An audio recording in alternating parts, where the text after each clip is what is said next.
देखे होंगे कि भारत में पॉवर्टी 10% गिर चुकी है पिछले 5 सालों में। इंडिया के नीति आयोग की यह रिपोर्ट है कि उत्तर प्रदेश और बिहार इन दो बड़ी स्टेटों में पॉवर्टी बहुत ज़्यादा गिरी है। और अगेन देखो, सिंस हम भारत की आबादी का 10% की बात कर रहे हैं तो 135 करोड़ का 10% आप निकाल दीजिए। हम यहाँ पर 13 करोड़ 50 लाख लोगों की बात कर रहे हैं जो मल्टी डायमेंशनल पावर्टी से निकल चुके हैं ना। इसका मतलब क्या होता है? एक तो होता है पावर्टी, एक होता है मल्टी डायमेंशनल पावर्टी, जिसमें बहुत सी चीजें देखी जाती है। सिर्फ ये नहीं कि एक आदमी कितना कमा रहा है, उसको सर्विसेज कौन कौन सी दी जा रही है, क्या उसके पास बैंक खाता है या नहीं, क्या उसको हेल्थ केयर मिल रहा है या नहीं, एजुकेशन का क्या स्तर है। बहुत सी चीजों को यहाँ पर काउंट किया जाता है तो तैयार होता है मल्टी डायमेंशनल पॉवर्टी इंडेक्स। तो इस वीडियो में हम बात करेंगे कि रिसेंटली यूएन की रिपोर्ट ने क्या कहा है। जी हाँ, एक यूएन की रिपोर्ट अलग से आई है और फिर एक नीति आयोग की रिपोर्ट अलग से आई है भारत की पॉवर्टी को लेकर।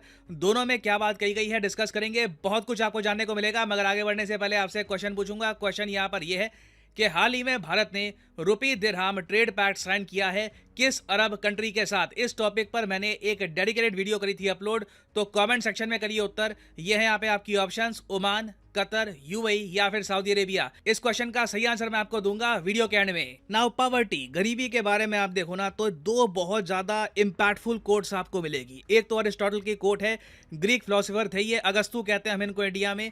अरिस्टोटल ने यह कहा था कि पॉवर्टी ना पेरेंट है ऑफ क्राइम एंड रेवोल्यूशन। बहुत ही बेसिक इक्वेशन है। जहां पर पॉवर्टी होगी वहां पर रेवोल्यूशन, मतलब कि सरकार के against activities, law and order को तोड़ना, क्राइम करना, यह भी वहां पर बहुत ज्यादा होगा। और उसके अलावा महात्मा गांधी जी ने भी यह कहा था कि सबसे ज्यादा गंदी हिंसा होती है पॉवर्टी। अब प्रॉब्लम देखो यहां पर यह आती है कि हम पॉवर्टी को डिफाइन कैसे करें। क्या हम ये कह दें कि एक आदमी इतना कमाता है तो हम मानेंगे कि वो पॉवर्टी में है, या फिर इतना नहीं कमाता तो वो पॉवर्टी में नहीं है।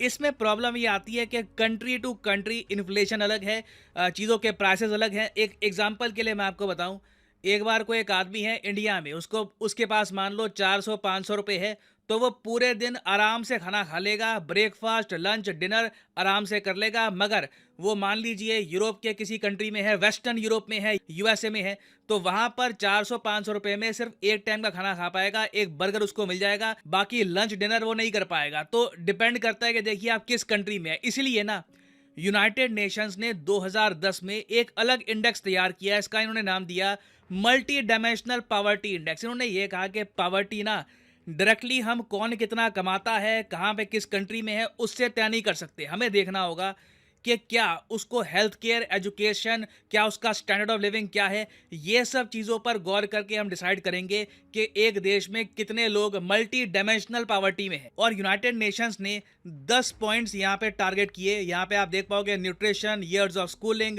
Child mortality, sanitation, drinking water मिलता है या नहीं मिलता, इलेक्ट्रिसिटी मिलती है या नहीं मिलती, क्या उसके पास रहने को घर है, उसके पास एसेट्स कितने हैं।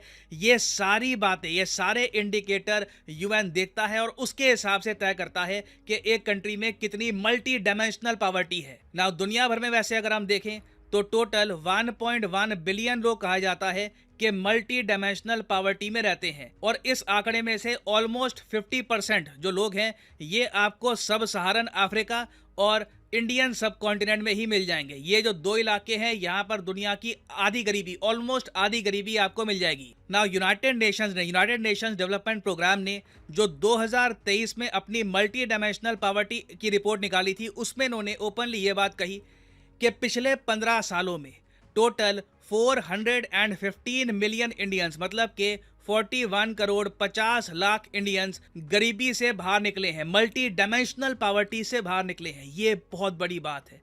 दुनिया भर के मीडिया ने इसको कवर किया। हमारे प्राइम मिनिस्टर जब फ्रांस में गए तब स्पेसिफिकली इन्होंने यूएन की इस रिपोर्ट को कोट भी किया था।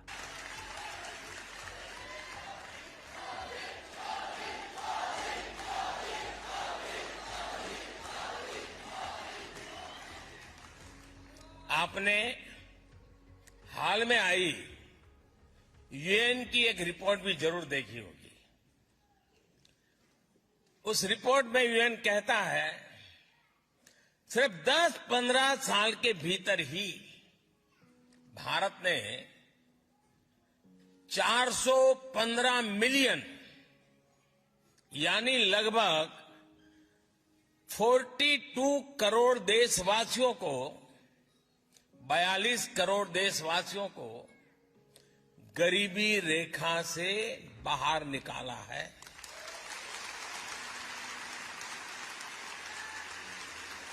आप कल्पना कर सकते हैं 415 मिलियन 415 मिलियन यानी ये पूरे यूरोप की पॉपुलेशन से भी ज्यादा है। और सही कहा यहाँ पर भारत के प्रधानमंत्री ने, हालांकि ये यूरोपियन यूनियन की जो पॉपुलेशन है उसके आसपास है। यूरोप की पॉपुलेशन अगर हम देखें तो 70 करोड़ के आसपास पहुंच जाएगी।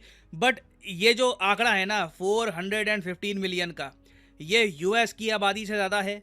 ऑलमोस्ट यूरोपियन यूनियन की आबादी के आसपास है। एक बड़ा आंकड़ा है कि 15 सालों में इतने लोगों को आप मल्टी डायमेंशनल पॉवर्टी से बाहर निकाल। और ऐसा नहीं है कि पूरी दुनिया में ही पॉवर्टी कम हो रही है, तो हमारे यहाँ भी सेम ट्रेंड चल रहा है। कोविड-19 के टाइम में, पेंडेमिक के टाइम में दुनिया में बहुत से लोग थे, वो वापस पॉवर्टी में धकेले गए। उनमें से नाइजीरिया एक देश है। नाइजीरिया अभी तक पॉवर्टी से प्रॉपरली रिकवर नहीं कर पाया।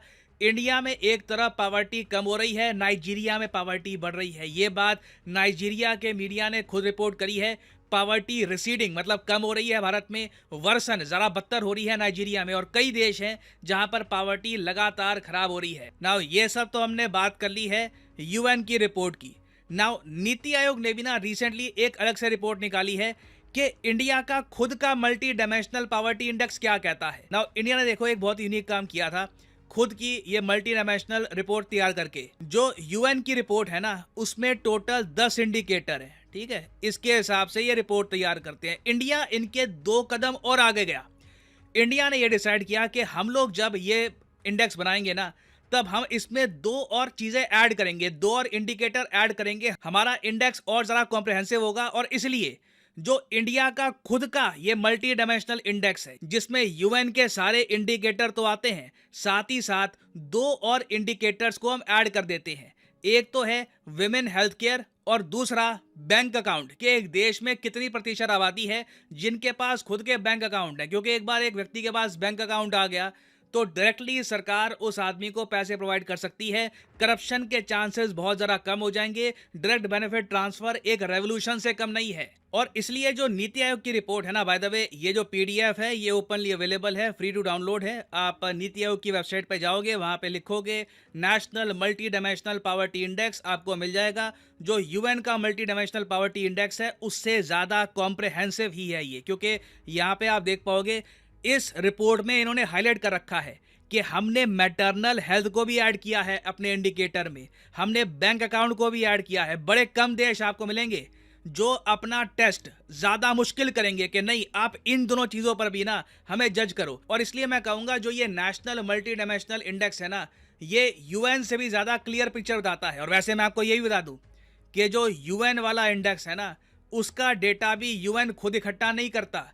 वो जो कंट्रीज का डेटा उनको मिलता है वही पब्लिश कर देते हैं। क्योंकि यूएन अगर खुद हर देश में जाना स्टार्ट कर दिया उन लोगों ने तो it will be very difficult. तो कंट्रीज के डेटा के हिसाब से उनका बनता है। तो इंडिया का आप कह लीजिए इंडेक्स ज्यादा कॉम्प्रिहेंसिव है। और नीति आयोग का जो मल्टी डायमेंशनल इंडेक्स है इसमें सीधी सीधी एक बात आपको दिख जाएगी कि 13 करोड़ 50 लाख लोगों को 2015-16 से लेकर 2019-21 के बीच में हमने मल्टी डायमेंशनल पॉवर्टी से निकाला है। अभी 2021 से लेकर 2023 में कितनी तरक्की हुई है वो हमने यहाँ पर ऐड किया नहीं है। बट आप स्टेट वाइज देखो, ये डेटा मुझे बहुत ही सुंदर लगता है देखना कि स्टेट वाइज हम कितनी तरक्की कर रहे हैं। क्योंकि यूएन का डेटा ना बड़ा आपको एक मैक्रो पिक्चर देता है। ओके, इंडिया, नाइजीरिया, यहाँ पे इतनी पॉवर्टी कम हुई है। इंडिया का डेटा आपको बताता है कि कौन सी स्टेट्स अच्छा परफॉर्म कर रही है। अब यहाँ पे आप देख पाओगे बिहार लिखा हुआ है। नाउ ये जो लाइट कलर्ड बार है ना ये है 2015-16 के डेटा का। जो डार्क कलर वाला बार है ये 2019-21 के डेटा का है। तो बिहार में अगर मल्टी डायमेंशनल पॉवर्टी 2015-16 के आसपास 51% से ऊपर थी, अब ये गिरकर 33.76% आ चुकी है। उत्तर प्रदेश में अगर मल्टी डायमेंशनल पॉवर्टी 37% से ऊपर थी, अब ये गिरकर लगभग 23% के आसपास आ चुकी है। और सिंस उत्तर प्रदेश और बिहार अपने आप पे इतने बड़े राज्य हैं आबादी के हिसाब से, साइज के हिसाब से भी ना, तो यहाँ पे जो तरक्की होती है ये हाईलाइट बनती है। उत्तर प्रदेश में जब एक बड़ा डिक्रीज होता है पॉवर्टी का तो करोड़ों लोग इकट्ठा पॉवर्टी लाइन से ऊपर उठते हैं। तो मल्टी डायमेंशनल पॉवर्टी की अगर हम बात करें ना, तो उत्तर प्रदेश में 3.4 करोड़ लोग उठे हैं इस मल्टी डायमेंशनल पॉवर्टी से बाहर, और बिहार में 2.25 करोड़ लोग ने ये मल्टी डायमेंशनल पॉवर्टी एस्केप करी है। तो ये एक बहुत ही अच्छी बात है। उत्तर प्रदेश और बिहार में ना अगर हम मल्टी डायमेंशनल पॉवर्टी और ज़रा कम करें, यहाँ पर रोज़गार और जनरेट करें, अपने आप ही आप देखोगे इंडिया की जीडीपी तेज़ी से राइज होगी, क्योंकि ये दोनों जो स्टेट्स हैं ना, ये आप कह लीजिए बाकी स्टेट से कंपैरेटिवली थोड़ा सा पीछे रह गए थे पॉवर्टी को इरेडिकेट करने के मामले में। और ये डेटा देखकर कॉन्फिडेंस जागता है कि इंडिया बिल्कुल सस्टेनेबल डेवलपमेंट जो गोल्स हैं यूएन के, इन्हें भी अकॉम्प्लिश कर सकता है। यूनाइटेड नेशंस ने 17 गोल्स निकाल रखे हैं दुनिया को बेहतर बनाने के लिए। ये 2030 के गोल्स हैं। इनमें आपको बहुत सी चीज़ें मिल जाएंगी कि जी जो ओवरऑल हेल्थ केयर है ये इम्प्रूव करो। यहाँ पर ये भी लिखा है कि क्लाइमेट चेंज से रिलेटेड एक्शन लो। तो एक आपको यहाँ पे बहुत ही इंपॉर्टेंट गोल दिखेगा कि पावर्टी ख़त्म करो। एक्चुअली बिल्कुल तो ख़त्म करना 2030 तक मुश्किल है, मगर यूएन ने यह कहा है कि 2030 तक reduce at least by half of the proportion of main and women and children of all ages living in poverty. तो इससे रिलेटेड नीति आयोग की रिपोर्ट ने यह कहा है कि जिस तरीके से हम आगे बढ़ रहे हैं, पॉसिबिलिटी है कि मल्टी डायमेंशनल पॉवर्टी हम आधे से भी ज़रा कम कर देंगे 2030 से काफ़ी पहले। तो ये बहुत ज़्यादा एक मैं कहूँगा पॉजिटिव डेटा है। ऑफ कोर्स अभी और भी बहुत सी तरक्की करनी बाकी है, मगर धीरे धीरे हम देख रहे हैं कि भारत में बहुत सारे राज्य यूनियन टेरिटरीज हैं जहां पर मल्टी डायमेंशनल पॉवर्टी 10% से भी नीचे जा रही है। तो slowly we are getting there. Now finally वापस आते हैं अपने क्वेश्चन की तरफ कि इंडिया ने रिसेंटली रुपी दिरहम ट्रेड पैक्ट किस कंट्री के साथ साइन किया है। तो सही उत्तर यहाँ पे है ऑप्शन सी, यूएई। इस पर मैं एक डेडिकेटेड वीडियो बना चुका हूँ, अगर आपने नहीं देखी है वीडियो तो आप वर्ल्ड अफेयर्स पर देख सकते हैं। और फाइनली यहाँ पर मैं ये भी ऐड कर दूं कि आप